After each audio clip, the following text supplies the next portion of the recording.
नमस्कार दोस्तों, हमारे YouTube चैनल उसमें आपका स्वागत है। घुश्मेश्वर को दक्षिणेश्वर भी कहते हैं। भारत के सुप्रसिद्ध एलोरा गुफाओं के समीप ही घुश्मेश्वर का भव्य मंदिर है। 12 ज्योतिर्लिंगों में से यह एक ज्योतिर्लिंग है। मंदिर एक घेरे के भीतर है, वहाँ पास ही सरोवर है। श्री घुश्मेश्वर शिव और देवगिरी दुर्ग के बीच सहस्त्रलिंग पातालेश्वर सूर्येश्वर है। यह बहुत प्राचीन स्थान है।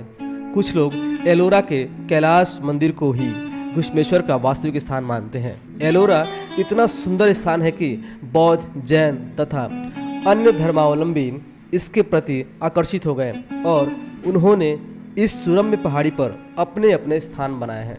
भगवान शिव जी के इस महिमामय भव्य मंदिर की स्थापना से संबंधित कथा इस प्रकार है।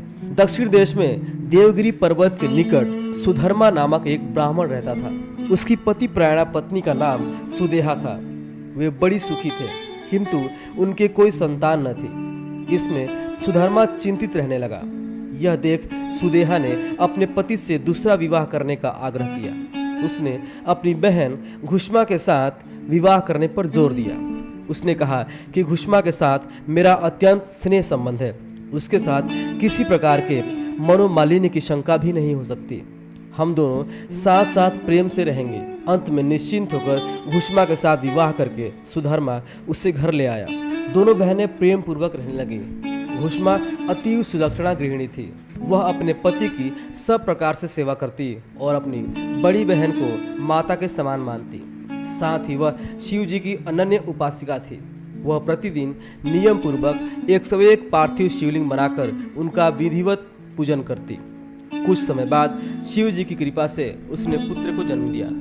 सुधर्मा के साथ साथ सुदेहा के आनंद की भी सीमा न रही, किंतु आगे चलकर न जाने क्यों सुदेहा के मन में ईर्ष्या उत्पन्न हुई और ईर्ष्यावश घुश्मा के पुत्र की हत्या कर डाली और शव को उसी सरोवर में डाल दिया, जिसमें घुश्मा जाकर पार्थिव शिवलिंगों को छोड़ती थी।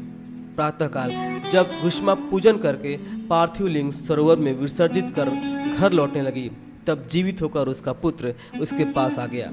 भगवान शंकर ने प्रकट होकर उसे दर्शन दिए। वरदान मांगने को प्रेरित किए जाने पर घुश्मा ने भगवान शिव से वहां नित्य स्थित रहने की प्रार्थना की, जिससे संसार का कल्याण हो। भगवान शंकर एवं मस्तु कहकर ज्योतिर्लिंग के रूप में वहां वास करने लगे और घुश्मेश्वर के नाम से प्रसिद्ध हुए। उस तालाब का नाम भी तब से शिवालय हो गया। पुराणों में इन घुश्मेश्वर भगवान की बड़ी महिमा है। घुश्मेश्वर महादेव के